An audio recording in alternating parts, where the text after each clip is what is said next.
بیوقوف عورت اپنے خاوند کو اپنا غلام بناتی ہے اور خود غلام کی بیوی بن جاتی ہے، جبکہ عقل مند عورت اپنے خاوند کو بادشاہ بناتی ہے اور خود بادشاہ کی ملکہ بن جاتی ہے۔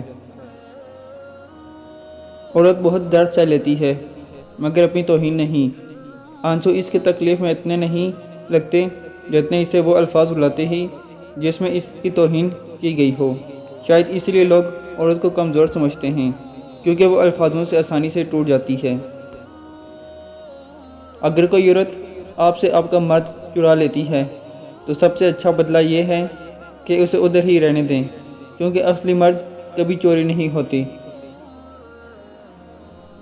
عورت میں کشش تب تک رہتی ہے جب تک کوئی اقرار کے پرہن میں نہیں بنتی۔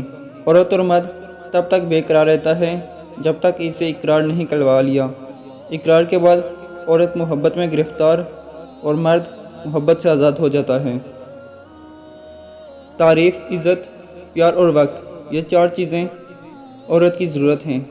جس مرد کے پاس یہ 4 چیزیں ہیں وہ ہمیشہ خوشگوار زندگی گزارتا ہے، اور جو مرد ان 4 چیزوں کو خاطر میں نہیں لاتا وہ عورت کے دل سے نکل جاتا ہے۔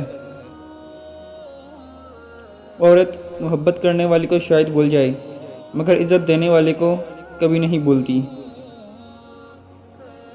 عورت کے بارے میں مشہور ہے کہ وہ راز نہیں رکھ سکتی، لیکن حقیقت یہ ہے عورت کو راز رکھنا اگر نہ آتا تو کوئی بھی مرد سر اٹھا کر نہ جی سکتا۔